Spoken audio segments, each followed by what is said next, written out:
Bienvenue sur Chat ira mieux demain, le premier podcast francophone 100% dédié au comportement de nos chats. Je m'appelle Amandine Pénaranda et je suis comportementaliste félin, spécialiste en relations humain-chat. Je te partage tous les jeudis mes conseils et mes astuces à travers différents sujets, autant en prévention que pour des problématiques déjà bien installées. Bonne écoute! Aujourd'hui, j'ai envie de te proposer cette petite astuce pour attirer ton chat sur tes genoux.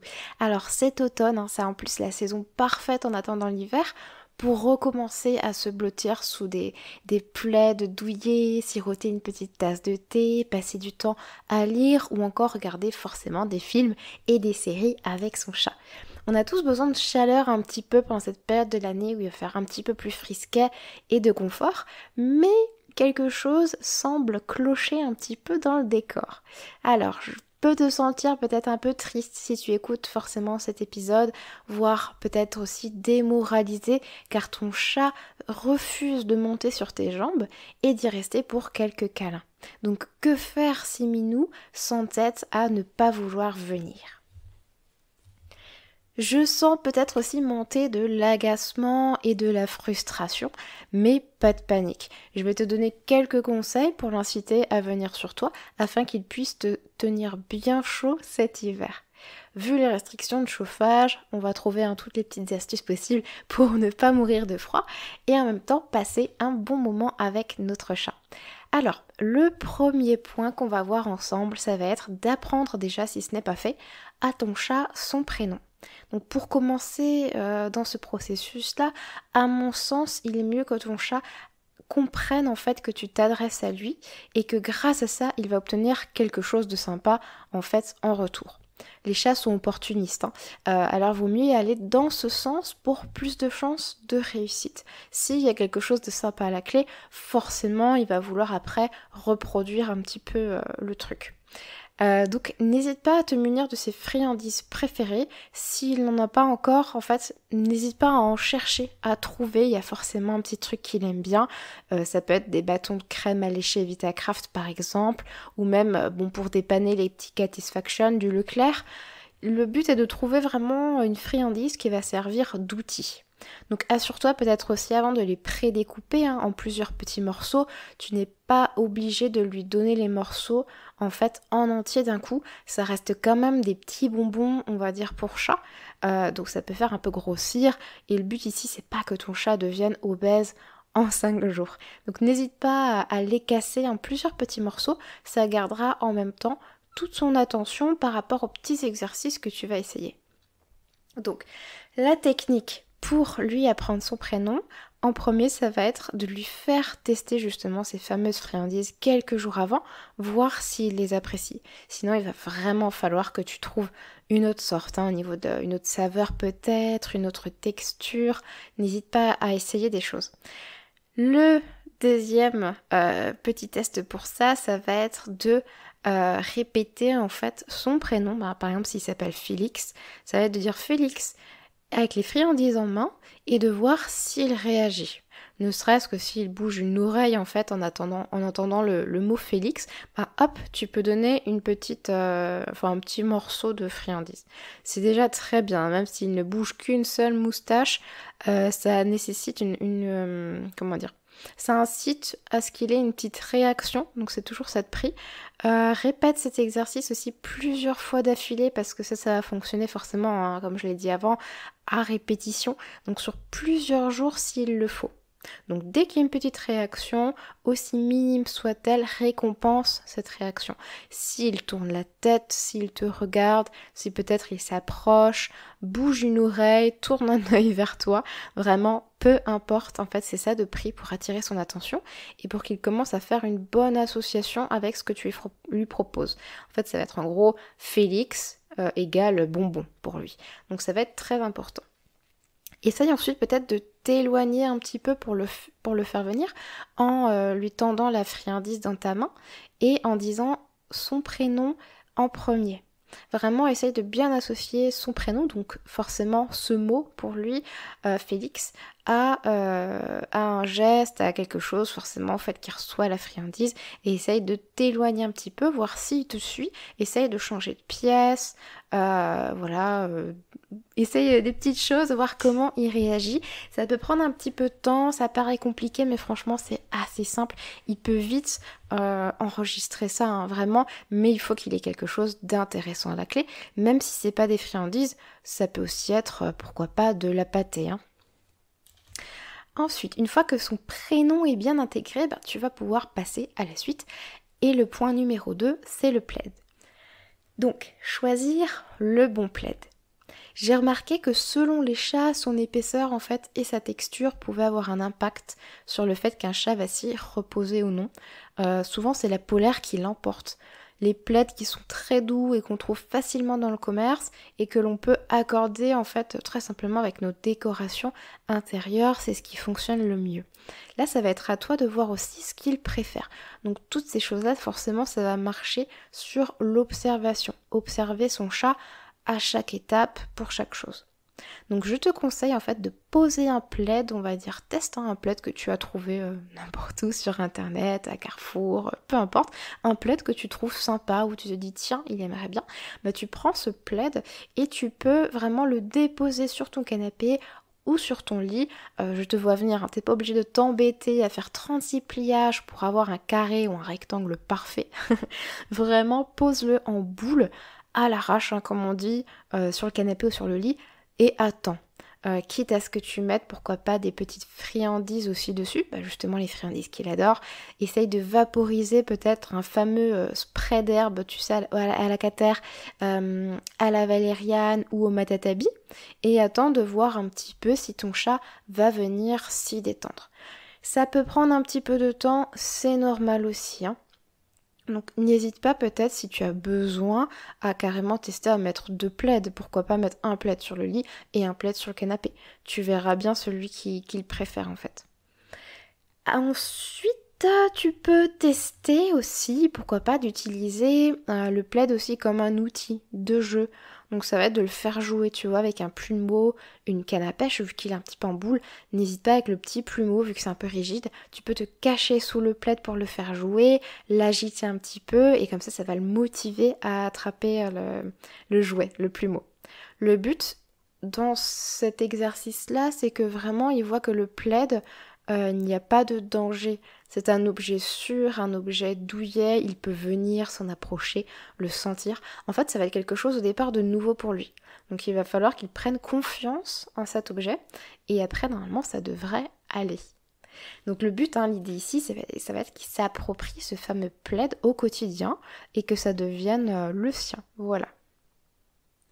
Le 3e point, ça va être de faire un test de consentement pour avoir son accord à la caresse. Donc c'est-à-dire qu'une fois qu'il a bien compris son prénom, que tu le fais venir sur le plaid, même tu peux tapoter avec ta main, s'il vient se coucher sur le plaid, la façon suivante de procéder, ça va être forcément de lui demander est-ce que je peux te caresser, est-ce que tu veux bien un câlin? Ici on va pas être à poser notre main sur le chat parce qu'on l'a vu coucher, et puis voilà on le caresse, et puis advienne que pourra. Non, non, non. Il existe vraiment un test de consentement pour avoir son accord. Alors je vais t'expliquer un petit peu. Donc en fait, tu vas lui demander s'il veut bien être caressé. Donc oui, tu peux lui demander. Et en fait, en l'observant, tu vas avoir des indices qui vont t'indiquer un petit peu son état émotionnel immédiat. Et tu vas pouvoir te dire, bah oui, bah là, je peux le caresser. Ou alors, bah là, il n'a pas envie, donc je le laisse tranquille et je réessaye plus tard. La technique. Donc, ça va être d'approcher ta main doucement de son petit nez. Donc, s'il frotte sa tête contre ta main, en fait, c'est d'accord. Ça veut dire qu'il veut bien être caressé, mais ça ne veut pas dire, en fait, durant 3 heures. Hein. Attention aux petits signaux d'inconfort dont je te parlais avant. Donc, ça peut être la queue qui s'agite fortement. Tu peux même l'entendre hein, sur le canapé ou sur le lit taper. Ça va être les oreilles sur le côté, un petit peu en mode avion. Ça va être les pupilles qui vont être dilatées. Et ça peut être aussi du rolling skin. Ça, c'est juste qu'en gros, avec son petit dos, tu vas voir comme des petites vagues. Donc ça peut être soit de l'excitation, soit là, dans ce cas, un peu d'agacement. Selon les chats, ils peuvent émettre aussi d'autres signaux, hein. Donc là, ça va être à toi, à force de voir les petits signaux, on va dire, d'irritation de ton chat, qui fait que, bon, bah, quand il fait ça, c'est qu'il veut pas, donc on s'arrête. Donc effectivement, là, c'était, bon, s'il veut bien, on est d'accord, il va frotter sa tête, il va même peut-être se caresser tout seul, donc là, ça veut dire oui. Et si c'est non, en fait, il va se reculer ou regarder ailleurs. Donc là, ne désespère pas, c'est juste peut-être que c'est pas le moment, il a envie d'être tranquille et tu peux réessayer plus tard. Dans le cas où ton chat se mettrait en fait à grogner, à feuler ou à fuir en courant, là il y a peut-être autre chose à travailler de plus profond, sa confiance en toi. Et ça va demander un peu plus de temps pour réaliser parfaitement tous les conseils que je t'ai mis dans l'article que tu vas pouvoir retrouver sur mon blog ou ceux que tu es en train d'écouter maintenant. Il faut vraiment que ton chat prenne confiance en toi. Et ça, ce type de cas, c'est souvent valable pour les chats qui ont eu un passé compliqué avec l'humain ou qui n'ont pas été sociabilisés correctement à l'homme. Si c'est des chats qui ont été battus, maltraités, enfin voilà, on rencontre plein de trucs pas sympas, ça peut en faire partie. Donc si tu le vois te fuir, que tu as un chat assez craintif, que c'est très très très compliqué, n'hésite pas à te faire aider peut-être par un comportementaliste félin avant d'entamer ces étapes-là. Tu auras d'autres astuces vraiment par rapport à ton chat à toi si la situation est compliquée et que tu ne t'en sors pas avec ces conseils. C'est important. Donc le point numéro 4 ou le conseil numéro 4, ça va être de créer une routine, même endroit, même heure. Ça peut faire penser à une ancienne chanson de Patrick Bruel. On s'est donné rendez-vous dans 10 ans. Sauf que là, on va éviter que ton chat ne réapplique un dans 10 ans. C'est bien le but de cet épisode. Donc dans cette nouvelle étape, en fait, l'objectif va être de choisir de préférence en fait un lieu où ton chat aime être avec toi et à un moment précis de la journée. Moi par exemple, je sais que Ninja il préfère se reposer sur le lit à côté de moi pendant que je fais une sieste ou très tôt le matin au réveil, on a souvent des moments câlins. La journée il est plutôt en vadrouille. Pour Clochette, par exemple, elle préfère venir sur le lit ou sur le canapé si je tapote avec ma main un peu pour avoir des caresses. Et là, ça peut être pareil le matin ou le soir. Mais elle, c'est un peu plus compliqué parce que parfois, je peux pas faire la technique de la main. Elle a pas vraiment appris ça comme ça. Donc des fois, ça fonctionne et des fois, elle a pas envie. Donc je sais que elle veut une petite caresse, donc elle va monter sur le lit, faire le dos rond et faire un petit miaulement. C'est ce que je disais avant, hein. Certains chats peuvent avoir des petits signaux, montrer des petites choses, avoir des comportements différents. On n'a pas des chats qui ont un comportement en mode copier-coller, c'est pareil pour tout le monde, pas du tout. Pour Mamie Lilou, notre dernier chat et le troisième, elle va préférer les plaids justement qui sont en wrap, en boule sur le canapé, qui sont mis n'importe comment, et venir, en fait, dès que j'y suis. Il n'y a pas de moment précis, c'est dès qu'elle me voit, vu que c'est une petite mamie, elle est toute mignonne, elle se dit « Ah, elle est là !» Donc je vais aller faire mes petites gratouilles, donc je me glisse sous le plaid, et en fait, elle guette, et elle vient rapidement quand elle a envie. Donc ça me fait toujours sourire parce qu'on a beaucoup de moments câlins. Elle vient beaucoup me réclamer ça aussi d'elle-même. C'est important pour elle. C'est vrai que quand on n'est pas à la maison, c'est compliqué. Donc avoir une cat-sitter pour ça, c'est très bien. Elle prend le relais. Astuce numéro 5. Ça va être aussi faire preuve de patience. En plus d'observer ton chat, tu vas devoir faire preuve de patience. Ben oui, j'aimerais avoir une baguette magique et te dire qu'après avoir écouté toutes mes astuces en 2 fois, bim, ton chat va venir sur tes jambes et puis miracle. Mais bon, après on ne sait jamais, ça peut fonctionner comme ça, c'est vraiment ce que je te souhaite. Mais malheureusement, c'est un petit peu plus compliqué selon les situations. Donc peut-être que tu vas être bloqué à certaines étapes par rapport à toutes les astuces que je t'ai données, mais vraiment ce n'est pas grave. Quand ton chat sera prêt et s'il a envie, il va venir de lui-même. Ne te décourage pas pour autant, le but c'est vraiment d'essayer et c'est à force de répétition, avec plein d'amour, avec plein de bonne volonté, normalement ça devrait fonctionner. Il ne faut pas non plus que tu te fasses un nœud au cerveau pour ça. Il faut pas non plus aussi que tu insistes. Le but, c'est vrai que c'est pas de saouler et de gaver ton chat de tendresse. Si toi, tu vois que tu as un besoin trop fort de donner de l'amour, etc., bah, il va peut-être falloir réfléchir à tes propres besoins. Et ce que tu rejettes peut-être sur ton chat comme émotion, comme besoin d'affection. Là, il y a peut-être un travail personnel à faire sur ça. C'est vrai que parfois, quand on adopte un animal, hein, c'est pour combler un de nos propres besoins, voilà, envie de donner de l'amour, on a ce besoin vital presque en fait, ça peut être très bien mais ça peut être aussi nocif, donc c'est vrai qu'il faut faire attention à cette limite pour qu'en fait cette relation humain-chat reste saine pour tout le monde. J'avais envie de te préciser aussi, peut-être de te rassurer sur le fait qu'il est tout à fait normal que quand ton chat est chaton, par exemple lorsque tu as ton chat quand tu l'accueilles et qu'il a à peu près 3 mois et demi, 4 mois, 5, 6 mois, il peut être très très très pot de colle, très câlin, venir dans ton cou et qu'en grandissant, tu te dis oh mais il est plus comme avant, il a pris ses distances, j'ai plus de câlin, je comprends pas. Donc ça, si ça peut t'aider, c'est tout à fait normal, je l'ai vécu aussi. C'est que ton chat, au tout début, tu es un peu son repère aussi, hein. Il change d'endroit, il y a plein d'odeurs, c'est un peu bizarre, il sait pas où il est. Donc tu es son repère. Tu es l'humain rassurant et ça va l'aider.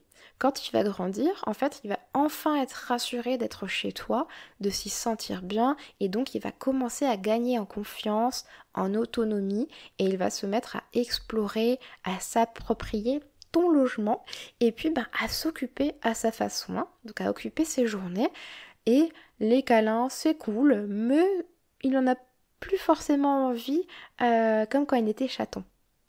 Si on peut faire un petit exemple, j'aime pas trop parce que souvent on appelle ça l'anthropomorphisme, mais c'est vrai que quand nous on est petits, hein, souvent si on a l'occasion, avec nos parents en tout cas, on est souvent bien plus câlin, à faire des papouilles, à rigoler, voilà, il y a une autre relation. Et quand on grandit, forcément, on gagne en autonomie, on est moins tactile, voilà, on est moins à prendre nos parents dans nos bras, tout ça. Ça peut être un peu triste, mais bon, c'est la vie. Les chats, c'est un petit peu pareil, voilà, ils grandissent, ils suivent un petit peu leur chemin, leurs occupations. Voilà, si ça peut te donner un petit exemple, c'est tout à fait normal.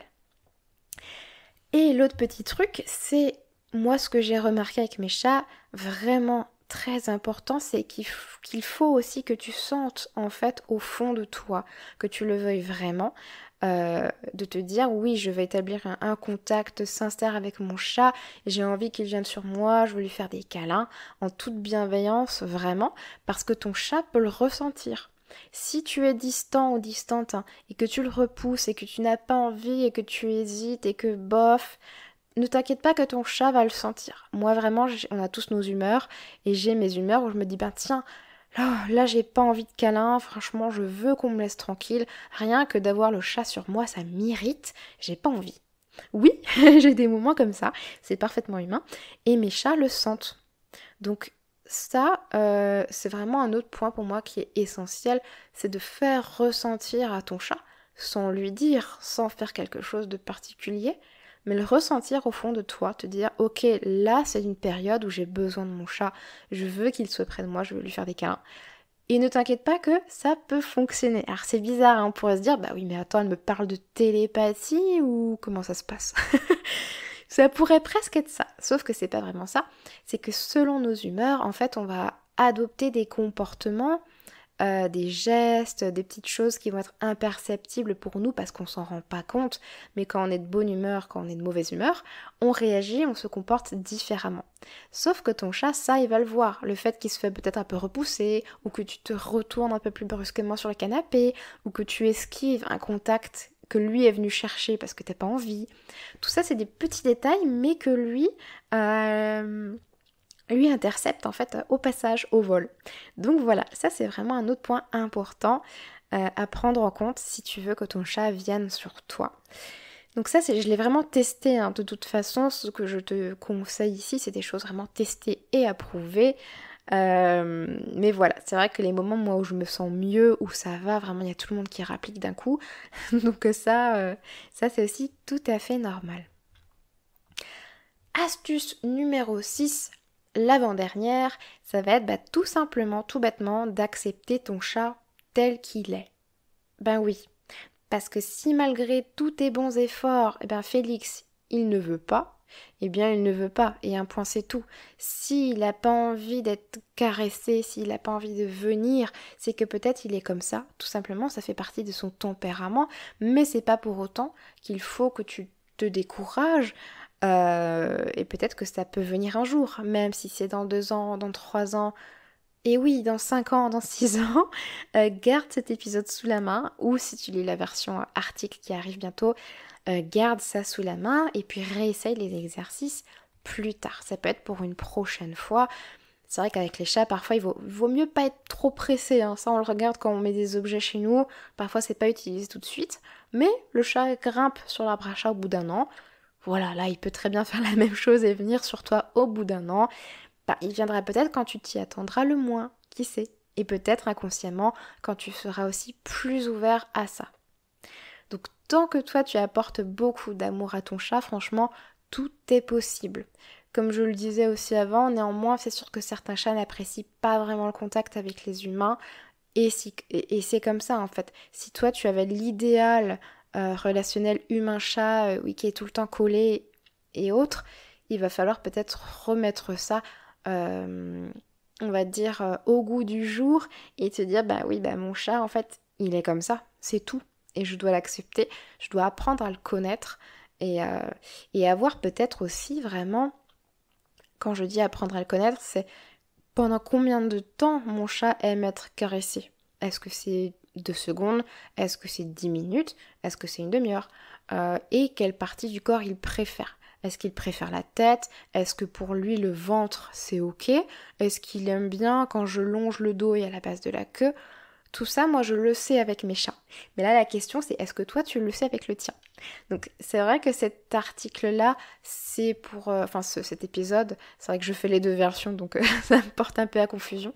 C'est pour que ton chat vienne sur toi, en fait. Mais peut-être que tu arrives à le câliner à d'autres moments. Donc, c'est vrai que ça, c'est pas mal. Si tu arrives à le câliner à d'autres moments, ça peut être des indices, un petit peu pour l'attirer à toi. Sur le canapé par exemple, voilà, tu sais que si tu tapotes le plaid, ils peuvent s'approcher de toi, ou si tu fais certaines choses, peut-être que ça peut l'inciter à venir. C'est ce que je disais pareil encore avant, ça passe par de l'observation. Alors, dernier conseil, le numéro 7, la petite astuce, ça va être de respecter aussi les limites de ton chat.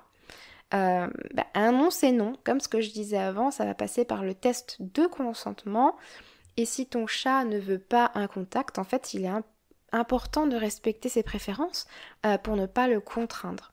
Donc ça peut se retourner contre toi si tu ne respectes pas ça, tu risques en fait de te faire mordre ou de te faire griffer. Si tu as repéré les petits signaux d'inconfort, normalement tu aurais dû t'arrêter.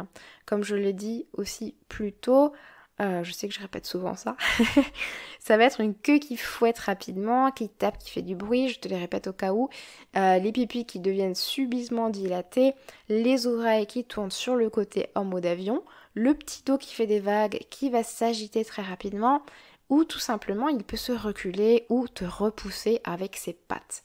Là, ça va être à toi d'observer en fait et d'anticiper avant de te faire mordre ou avant de te faire griffer pour que ça ne se reproduise plus. Si tu ne t'en sors pas avec ce point-là, bien sûr, n'hésite pas à consulter un comportementaliste, on pourra t'aider, tu pourras envoyer des vidéos et vraiment, il y a un paquet de choses à faire. Donc ne reste pas comme ça. Et voilà. Courage, relis bien chaque étape, réécoute l'épisode si tu as besoin de prendre des notes, mais vraiment ne te décourage pas, ça peut être quelque chose qui prend du temps et c'est tout à fait normal. Mais tu as tout l'automne et tu as tout l'hiver maintenant pour t'entraîner, donc je te souhaite une belle saison, un bel automne et à bientôt.